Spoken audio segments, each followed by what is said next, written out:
Kemudian, apakah ada puasa yang diwajibkan sebelum Ramadan?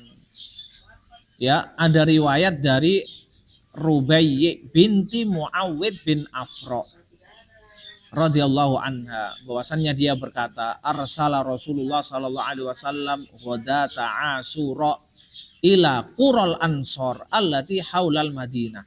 Rasulullah pernah mengirim utusan di pagi hari ya Asyura, yaitu 10 Muharram, ke desa-desa kaum Ansor yang ada di sekitar Madinah.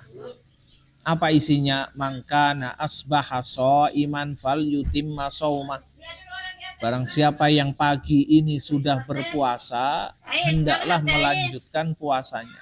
Wa mangkana asbaha muftiran fal yutimma baqiyata yaumi. Barang siapa yang pagi ini sudah makan, maka hendaklah berhenti dan melanjutkan sisa harinya dengan puasa. Maka Rubayyi binti Muawwid berkata, fakunna ba'da dzalik nasumuhu. Maka setelah itu kami berpuasa, puasa Asyura. Ya.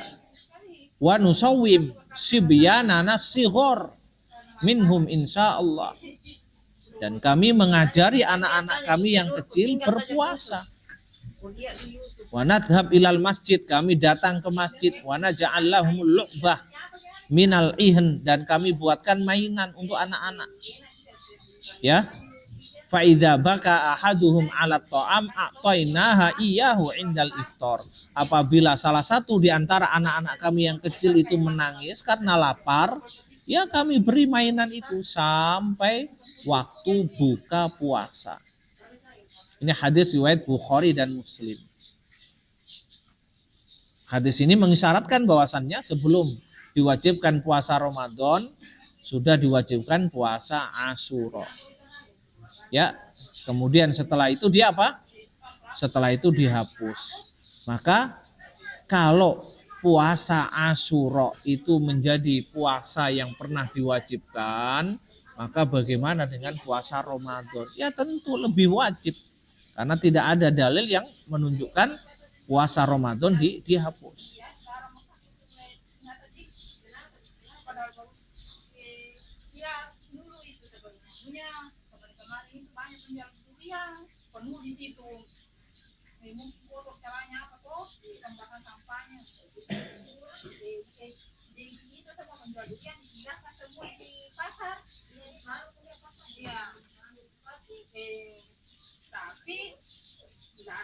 Kaum muslimin rahimani rahimakumullah. Ada ancaman keras bagi orang yang meremehkan kewajiban puasa. Ya, istilahnya apa? Tasahul. Kadang puasa, kadang tidak. Ya. Apa ancamannya? Rasulullah sallallahu alaihi wasallam bersabda, "Man aftara yauman min Ramadan bi ghairi udrin lam yakdihi saumud dahr walau somahu." Barang siapa yang membatalkan satu hari puasa Ramadannya tanpa ada udzur, tidak akan bisa diqodok puasa 1 tahun walaupun dia puasa 1 tahun penuh. Ya, hadis ini riwayat Bukhari, disebutkan dengan sanad mu'allaq. Ya, tapi dengan sighah tamrid. Dengan sighah tamrid yaitu kata kerja pasif yang mengisyaratkan hadis di atas dhaif. Dan disebutkan dari Abu Hurairah dengan apa? Dengan sanad marfu. Disebutkan dengan sanad musnad oleh Abu Dawud, At-Tirmidzi, Ibnu Majah dan Imam atau tidak dibangunkan waktu sahur, atau seorang istri hadis ini tidak lepas dari apa? Dari perbedaan tentang tashih dan tad'ifnya. Baik, kita cek ya, kita cek dalam apa namanya?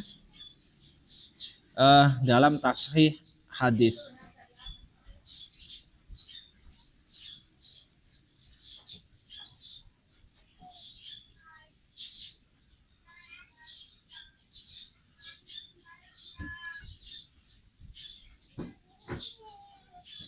Ya, hadis ini didhaifkan oleh Syekh bin Baz. Juga didhaifkan oleh Ibnu Utsaimin.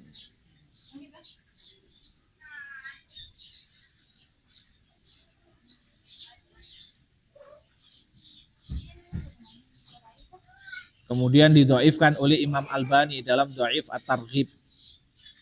Ya. Juga didhaifkan oleh beliau dalam Dhaif At-Tirmidzi. Jadi hadisnya dhaif.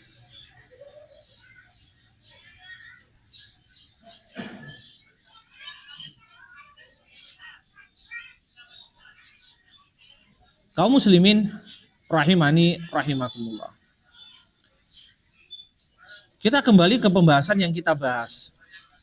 Jadi apabila puasa Ramadan itu wajib, pertanyaannya wajib bagi siapa? Ya, yaitu wajib bagi orang yang memenuhi beberapa syarat. Yang pertama adalah muslim. Dengan kata lain, siapapun yang masuk Islam, kalau dia masuk Islam di bulan Ramadan harus langsung puasa keesokan harinya. Kemudian yang kedua adalah orang yang balik. Apabila sudah balik maka wajib puasa. Ini kewajiban bagi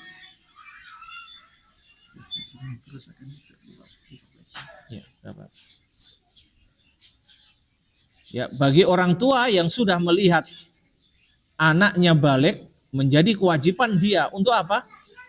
Untuk memantau, memerintahkan, mengoreksi, diajak untuk buka puasa, diajak untuk makan sahur. Kemudian yang ketiga yaitu yang berakal. Ya. Maka apabila seseorang sudah hilang akalnya, mungkin karena pikun atau karena tidak normal, dalam kondisi semacam ini tidak lagi wajib puasa bagi dia. Tapi digantikan dengan apa? Membayar fidyah. Walaupun hukum asalnya sudah terlepas dari seluruh kewajiban-kewajiban agama. Maka dia seperti anak kecil. Sejatinya nggak perlu bayar fidyah. Tapi untuk kehati-hatian dibayarkan fidyahnya. Kemudian syarat yang keempat yaitu mampu berpuasa. Ya, apabila merasa berat karena puasa yang dia lakukan, mampu berpuasa tapi berat sekali dia lakukan, maka dia termasuk orang yang diberi udzur. Boleh tidak puasa tapi wajib membayar fidyah, memberi makan setiap hari satu fakir miskin. Seperti apa? Orang yang sudah lanjut usia atau mungkin orang yang sakit. Ya, orang yang punya sakit gula itu selalu kehausan. Ya, atau orang yang punya sakit mah kronis, maka boleh dia tidak puasa. Kalau tidak memungkinkan untuk apa? Kalau tidak memungkinkan untuk mengqadha tahun depan, maka boleh langsung dibayarkan fidyahnya. Kemudian syarat yang kelima, ya, dia menjadi wajib kalau dalam keadaan mukim. Bagi musafir, udzur. Ya. Bagi musafir itu udzur, boleh dia tidak puasa, boleh juga puasa.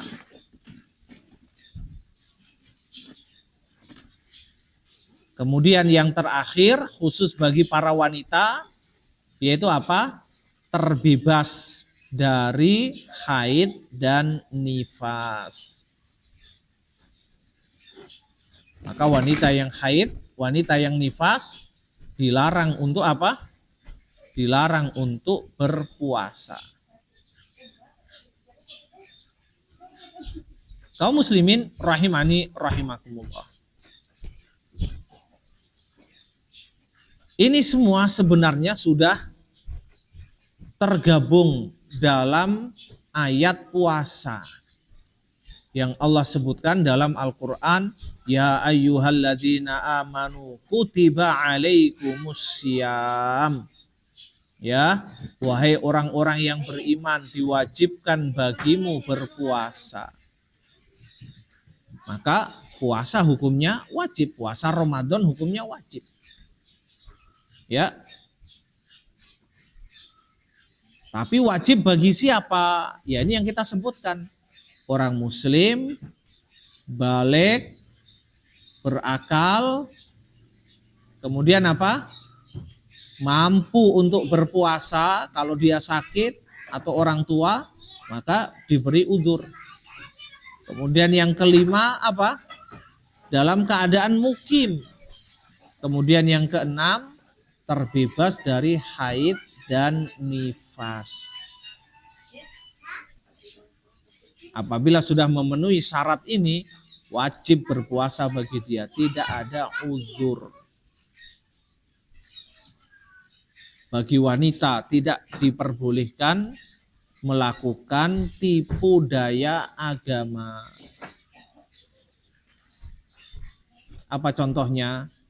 Dia minum obat dengan mempercepat haidnya atau memperlambat haidnya. Tidak diperbolehkan.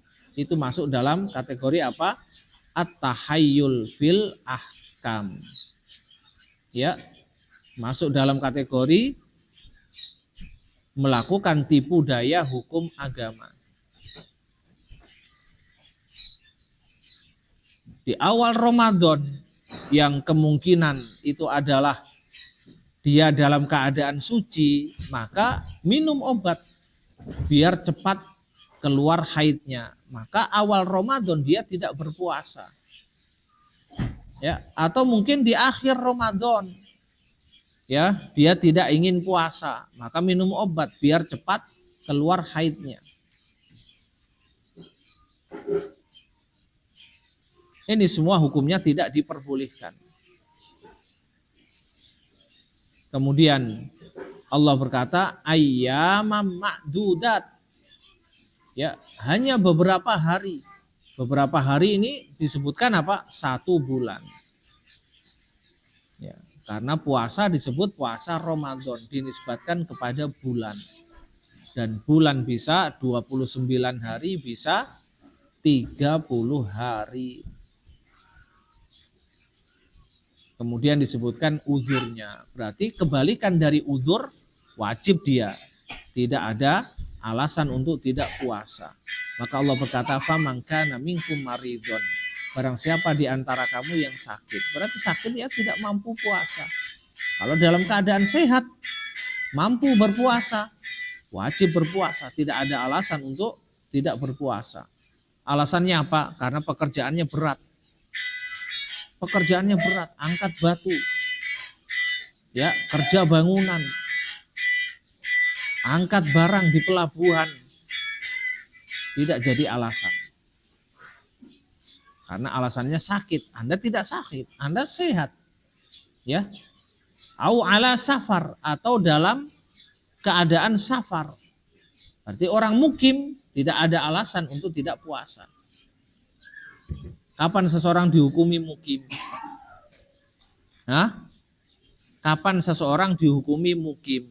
Seseorang itu dihukumi mukim kalau dia punya rumah.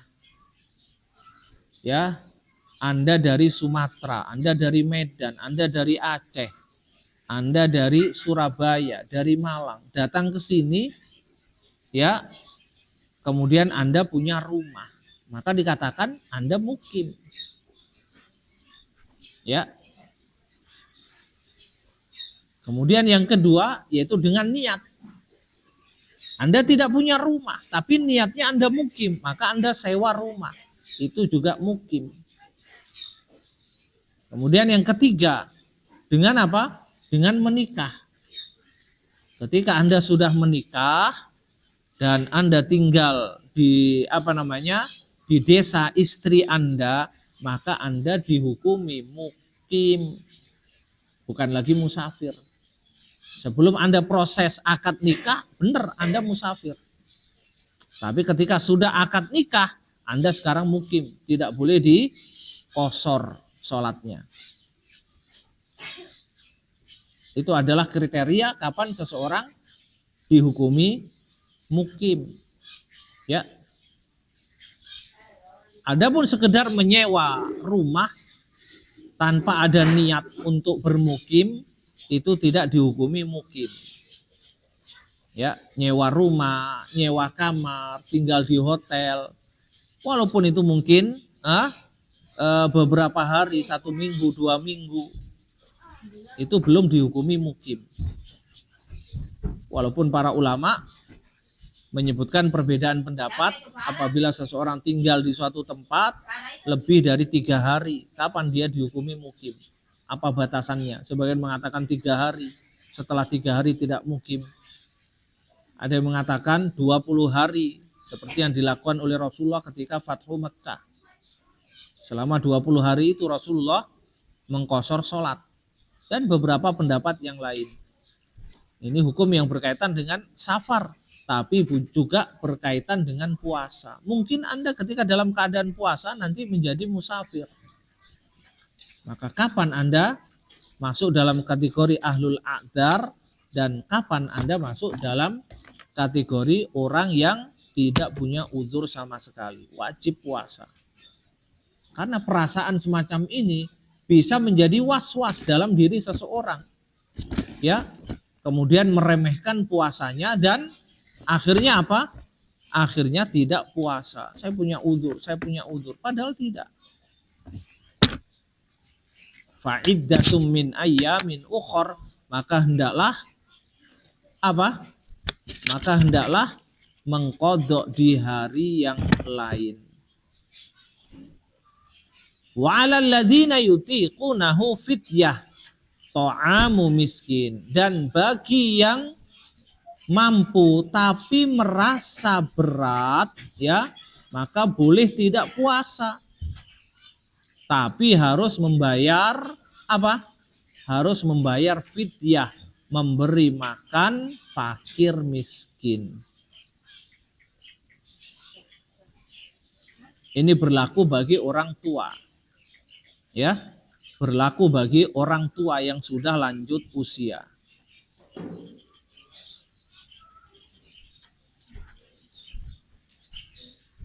Kaum muslimin rahimani rahimakumullah. Ketika puasa Ramadan itu kewajibannya dinisbatkan kepada Ramadan, dinisbatkan kepada apa? Dinisbatkan kepada bulan Ramadan, berarti penetapan bulan Ramadan itu kemana? Penetapan bulan Ramadan itu adalah ke awal bulan Ramadan yang ditetapkan dengan ru'yah hilal.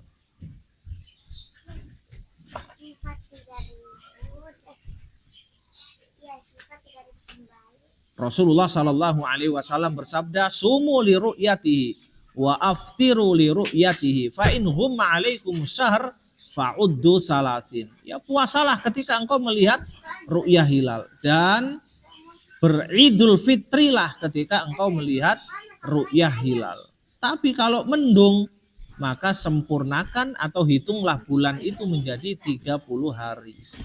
Itu diambil yang paling maksimal. Bagaimana penetapan awal Ramadan dengan hisab? Nah, ini sesuatu yang selalu terulang-ulang. Tidak jarang di antara ikhwah juga selalu bingung setiap tahun. Ya. Maka kita jawab dengan jawaban yang semoga ya Anda menjadi tenang dan tidak berubah-ubah setiap tahun. Ketahuilah bahwasannya hisab itu tidak ada dalilnya. Menetapkan awal Ramadan dengan hisab itu tidak ada dalilnya. Ditambah lagi ahlul hisab di antara mereka sendiri juga berbeda-beda pendapat dalam menetapkan kapan hilal itu bisa dilihat.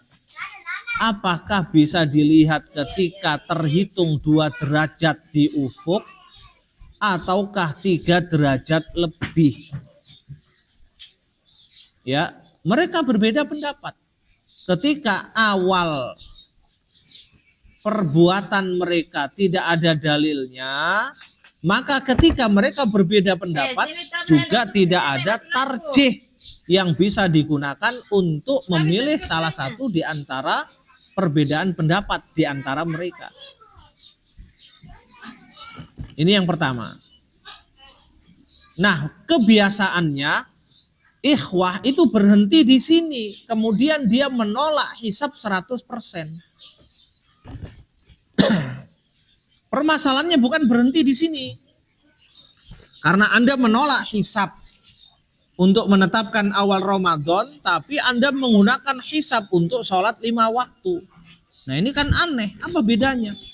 Karena sholat 5 waktu itu juga disebutkan dalam dalil-dalil agama tidak menggunakan hisab. Ya, dan kenyataannya hisab untuk menetapkan sholat 5 waktu itu juga banyak penyelewengan. Artinya apa? Tidak tepat. Lebih-lebih sholat apa? Sholat subuh. Itu terlalu cepat. Ya, demikian juga sholat duhur. Kadang itu terlalu cepat.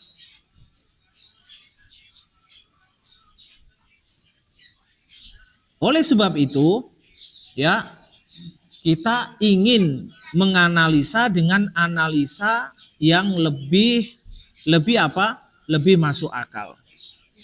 Perhatikan, ini jawaban yang kedua. Perhatikan bahwasannya, ya, bahwasannya para ulama yang mengatakan bahwasannya penetapan awal Ramadan itu harus dengan ru'yah hilal, mereka sendiri juga beda pendapat. Gimana beda pendapatnya? Beda pendapatnya yaitu apakah seluruh kaum muslimin sedunia itu harus mengikuti satu ru'yah hilal ataukah masing-masing negara punya ru'yah hilal sendiri. Ya. Pendapat pertama mengatakan seluruh kaum muslimin sedunia itu hanya boleh satu ru'yah hilal. Dan ini pendapat yang dirujukkan oleh Imam Albani rahimahullah. Ya, kenapa? Alasannya karena kalimat sumu li ru'yatihi itu ada kata dhamir, kata ganti yang itu ditujukan kepada seluruh kaum muslimin, bukan sebagian kaum muslimin. Tapi ditujukan kepada seluruh kaum muslimin. Maka zaman sekarang itu sangat memungkinkan hanya ditelepon. Ya, di Saudi sudah ru'yah hilal, seluruh dunia puasa. Akan tapi pendapat kedua menyatakan setiap negara punya ru'yah hilal sendiri. Dan ini pendapat yang lebih kuat lagi. Kenapa? Karena ada hadis Quraib riwayat Muslim.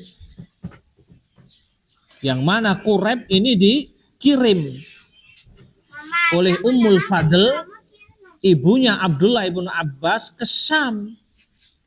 Ketika kembali ditanya oleh Ibnu Abbas, kalian puasa hari apa? Hari Jumat. Ibnu Abbas mengatakan kami puasa hari Sabtu.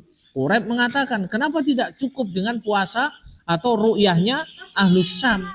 Ibnu Abbas mengatakan hakadza umirna, demikianlah kami diperintahkan. Berarti waktu itu sudah diamalkan perbedaan ru'yah hilal. Kemudian ditambah lagi oleh penjelasan Ibnu Utsaimin bahwasanya perbedaan waktu ibadah sholat 5 waktu itu sudah nyata terjadi di belahan dunia. Maka itu sesuatu yang tidak bisa dipungkiri akan terjadi pada waktu puasa, yaitu ru'yah hilal.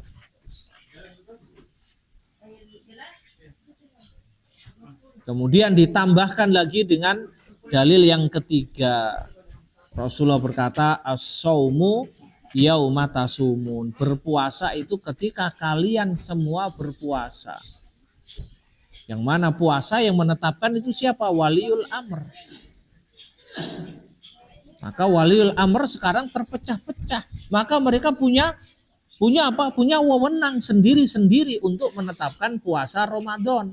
Dan rakyatnya ikut mereka. Ya, maka rakyatnya ikut mereka. Dari pemaparan di atas, terlepas dari mana pendapat yang kita rojihkan, ya, maka kita menganalisa hisab dari perbedaan pendapat yang terakhir ini. Perhatikan, hisab itu kan hanya menentukan tanggal 29 dan tanggal 30. Iya. Benar apa tidak? Hisab itu hanya menetapkan perbedaan tanggal 29 dan 30. Sedangkan ru'yah hilal, apabila kita mengambil pendapat yang kedua, itu bisa terjadi beberapa kali. Setiap negara mungkin punya ru'yah hilal sendiri.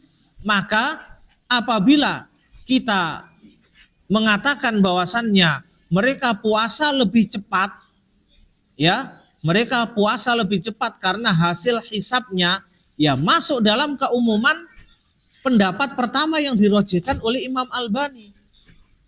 Di negara lain sudah melihat ru'yah hilal, kemudian di Indonesia menetapkan dengan hisab.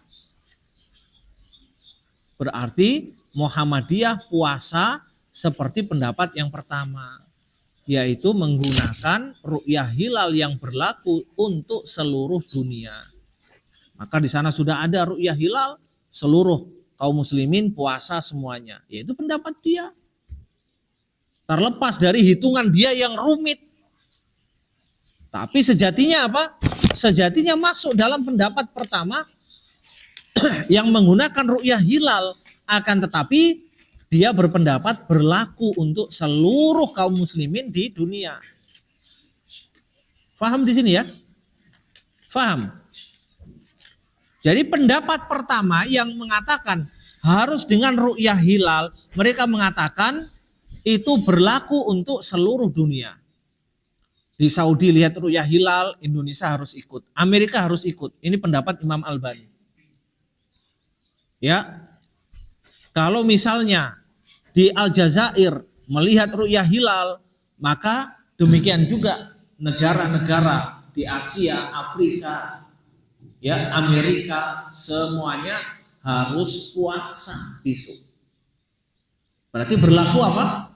Berlaku internasional. Maka dengan demikian, kalaupun Muhammadiyah di Indonesia menetapkan puasa Ramadan dengan hisab, sejatinya dia masuk dalam keumuman pendapat pertama yang menggunakan pendapat ru'yah hilal berlaku internasional. Benar apa tidak? Ya benar. Karena ru'yah hilal yang dilihat di negara lain itu hanya ada dua kemungkinan. Terlihat tanggal 29 atau terlihat tanggal 30. Ya. Maka tidak ada gunanya. Tidak ada gunanya melakukan hisab, tidak ada gunanya. Seandainya dia membuang hisabnya dan mengambil pendapat pertama seperti Imam Albani, dimanapun di negara ini yang melihat ru'yah hilal, kita ikut.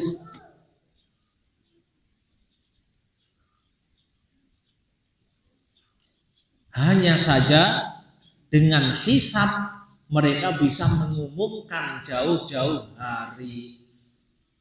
Tapi kalau menggunakan pendapat pertama, dimanapun ada ru'yah hilal, kita semua ikut puasa. Walaupun beda negara, beda benua, itu tidak bisa diumumkan kecuali serba tergesa-gesa. Karena kalau misalnya di Saudi dengan di Indonesia beda 4 jam. dengan di Makassar beda 5 jam. Ya, mereka baru lihat ru'yah hilal. Nah, di sini sudah malam. Ya, berarti kita mulai sholat tarawih jam berapa? Jam 10. Jam 10, jam 11. Nunggu dulu. Di sana ada ru'yah hilal? Tidak ada. Baru kita menetapkan besok belum Ramadan. Oh, sudah, kita sholat tarawih. Akan tetapi dengan hisab mereka bisa mengumumkan jauh-jauh hari, ditetapkan tanggal ini kita puasa. Karena sejatinya hisab itu selalu apa? Selalu mendahului. Jarang sekali dia mengambil tanggal 30-nya. Rata-rata dia mengambil tanggal 29-nya. Kenapa? Karena menetapkan hitungan 2 derajat. Asal 2 derajat sudah terhitung di atas ufuk, maka itu sudah imkan ru'yah. Ada kemungkinan bisa dilihat. Hanya saja karena mata manusia yang lemah tidak bisa melihatnya. Padahal agama kita agama yang mudah. Ya, bisa lihat apa tidak? Tidak bisa lihat. Besok apa? Belum Ramadan. Makanya dalam hadis di atas disebutkan fa in humma alaikum, kalau mendung. Kalau mendung berarti tidak bisa dilihat, terlepas dari hitungan. Maka sempurnakan bulan itu menjadi 30 hari. Maka masalah ini masalah yang tidak perlu diperpanjang. Ya, dan kita membantah mereka juga tidak perlu membantah terlalu keras. Anda membantah dari segi hisabnya nggak ada dalilnya, ini bid'ah. Ya, hadisnya menyebutkan ru'yah hilal. Tapi kan kenyataannya hisab masuk dalam keumuman khilaf di antara para ulama tentang apa? Ru'yah hilal. Maka mereka bisa membantah dengan mengatakan, kamu yang mengatakan bahwasannya awal Ramadan hanya bisa ditetapkan dengan ru'yah hilal, tapi kenapa kamu juga beda pendapat? Yang satu mengatakan berlaku untuk internasional, yang satu mengatakan setiap negara punya ru'yah hilal masing-masing. Kenapa kamu juga beda pendapat juga? Ya sudah, kita islah sajalah. Kita islah saja.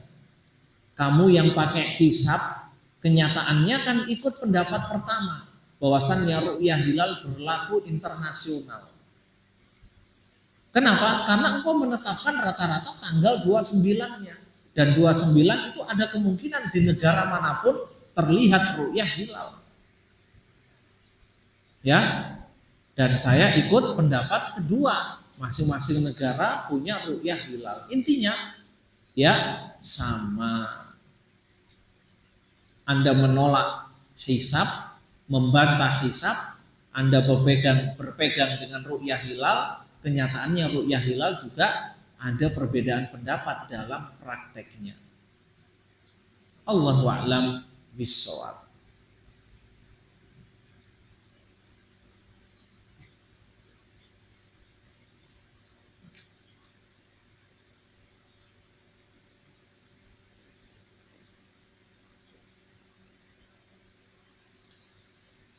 Kaum muslimin rahimani rahimakumullah.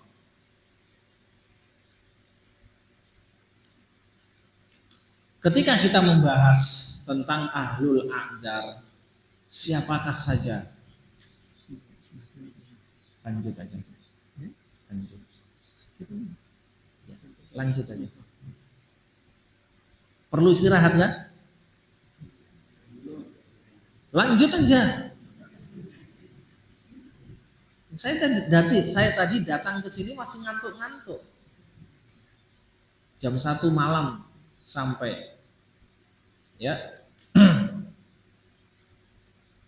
Nah, sekarang hilang ngantuknya. Makanya saya lanjutkan, sebelum zuhur saya pulang istirahat. Nanti sebelum asar sudah ada jadwal lagi saya berangkat. Jadi lanjut saja istirahat nanti sebelum zuhur ya.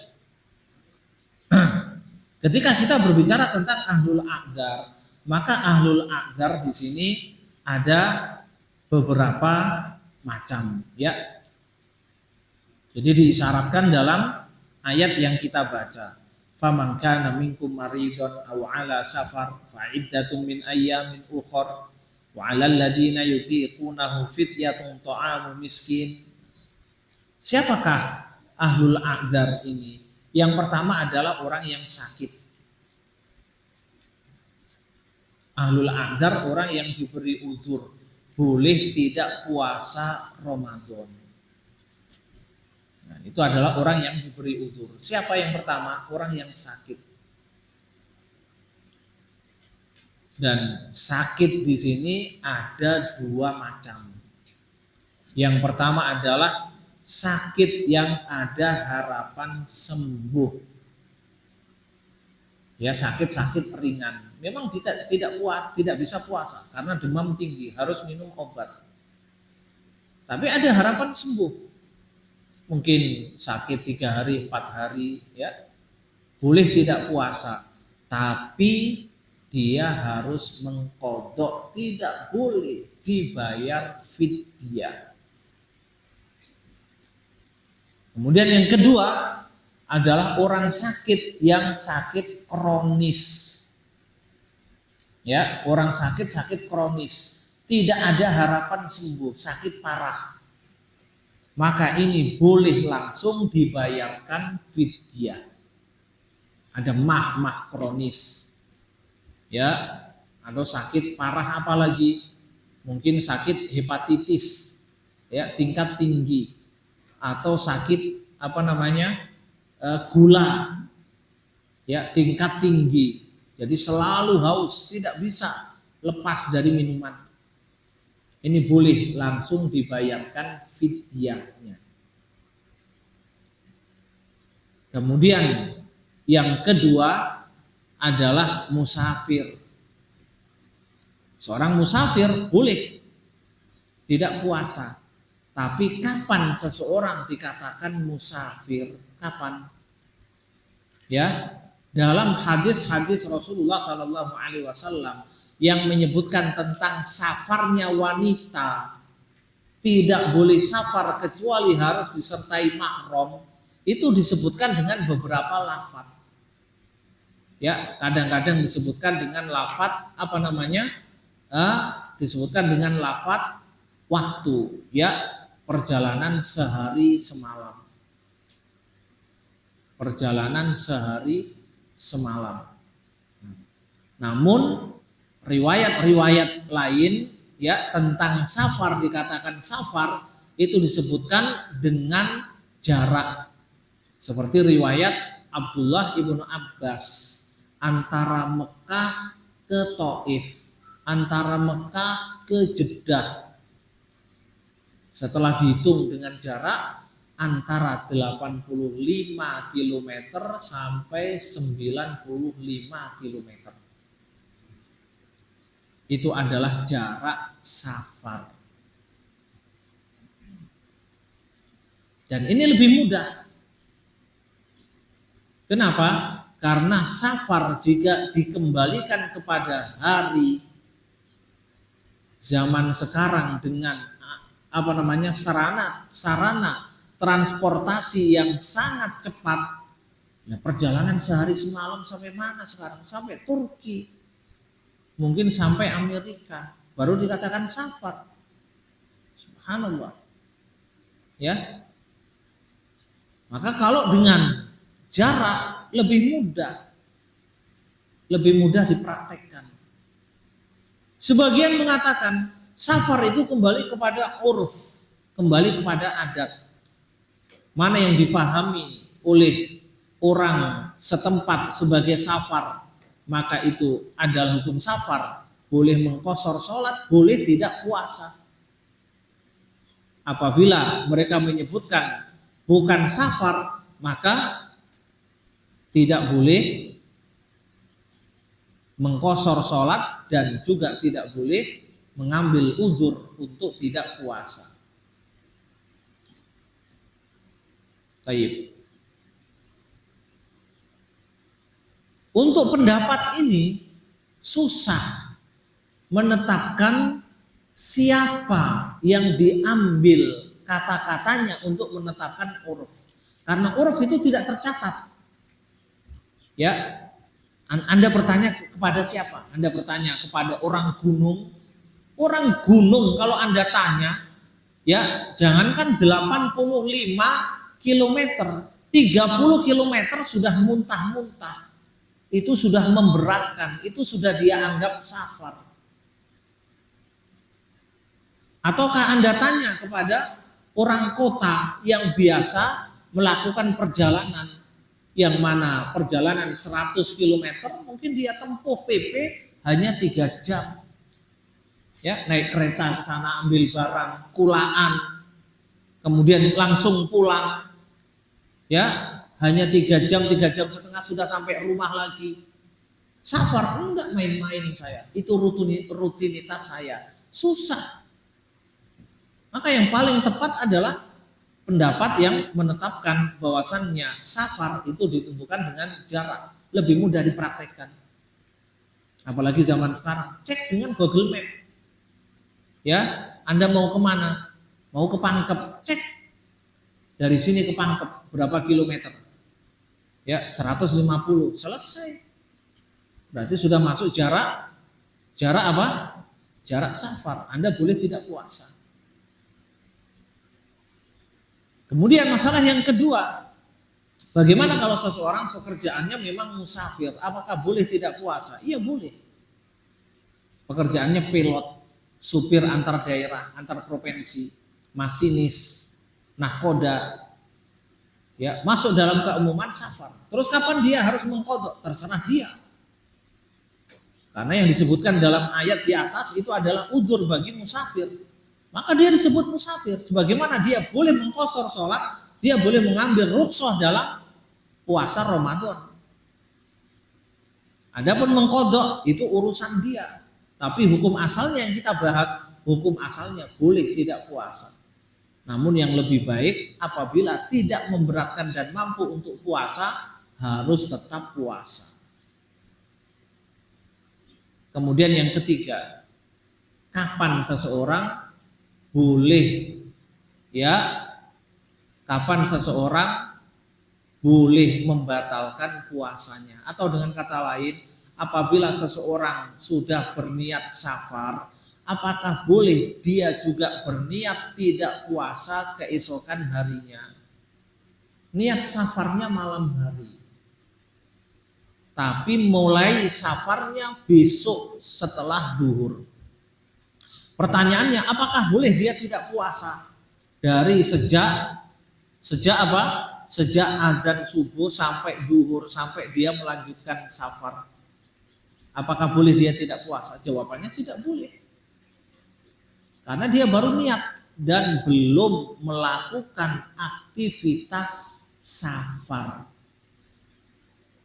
Jadi orang musafir yang boleh mengambil rukhsah safar itu kalau sudah memulai aktivitas safar. Kalau belum, maka tidak boleh.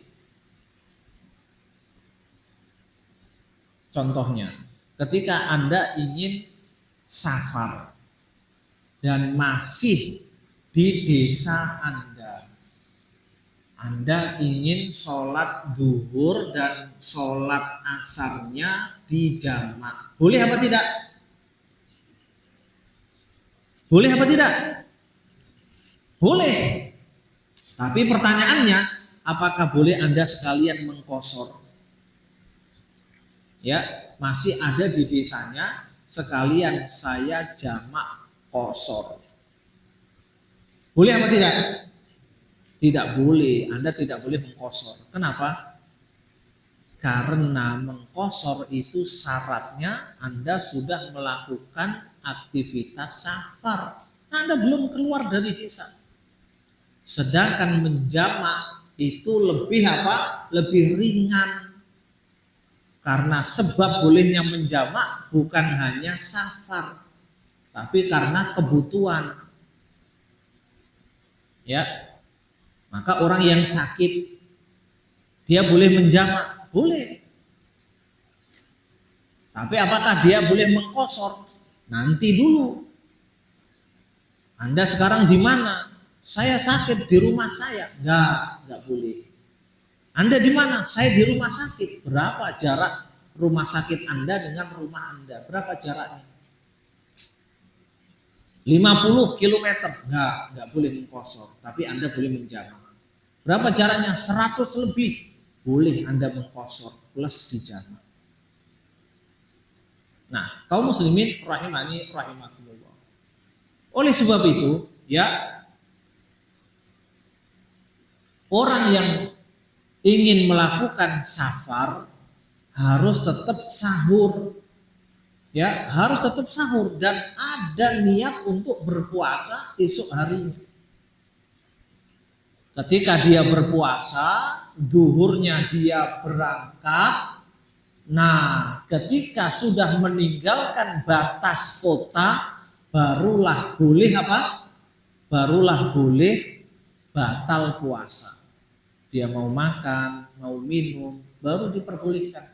Sebelum keluar batas kota, tidak diperbolehkan. Karena itu belum disebut musafir.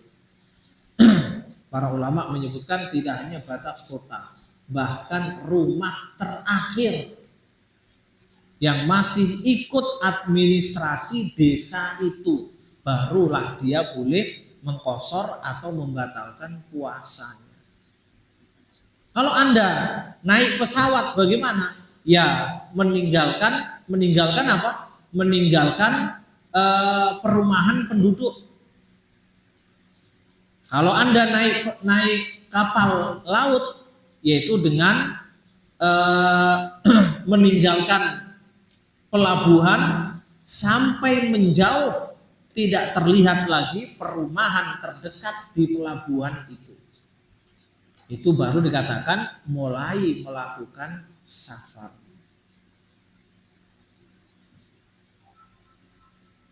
Kaum muslimin rahimani rahimakumullah.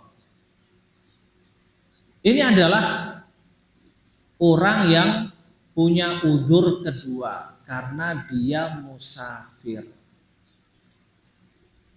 Nah, ada dua pendapat. Pendapat Ibnu Hazm mengatakan orang safar itu wajib tidak puasa. Karena Allah menyebutkan dalam Al-Qur'an apa? Fa'iddatun min ayyamin ukhra, mengganti di hari yang lain. Nah, pilihannya tidak ada pilihan puasa. Pilihannya hanya satu, mengganti di hari yang lain. Akan tapi ada hadis Abu Sa'id Al-Khudri yang menceritakan tentang jihad bersama Rasulullah. Kami keluar bersama Rasulullah, faminna shaim wa minnal muftir.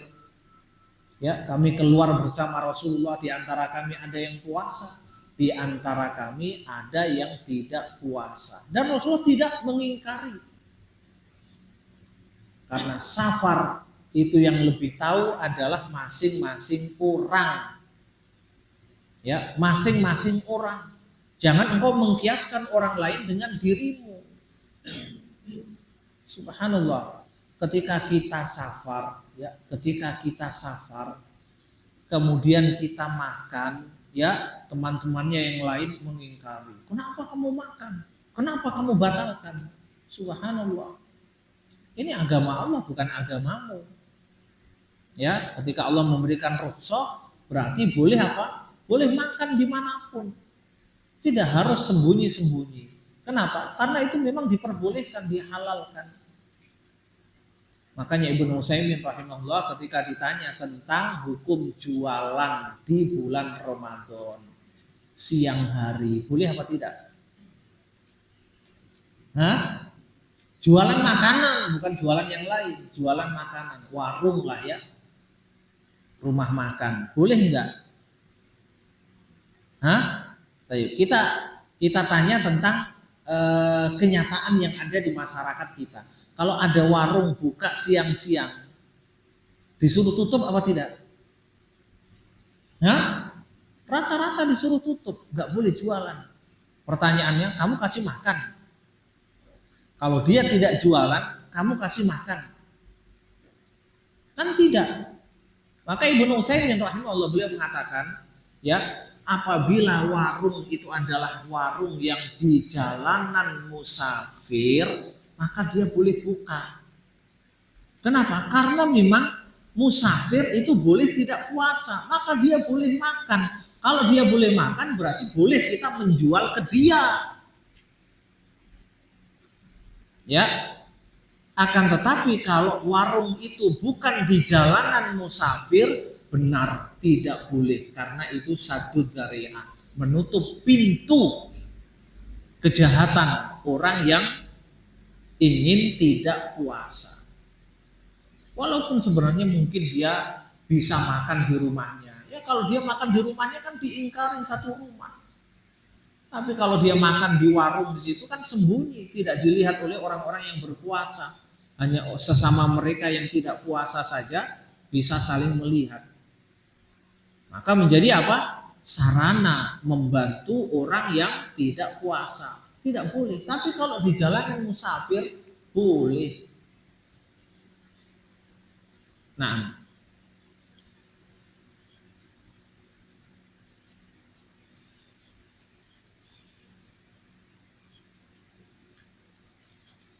kemudian di antara ahlul a'dzar yang mendapatkan udzur adalah orang tua yang sudah lanjut usia. Ini sudah kita singgung.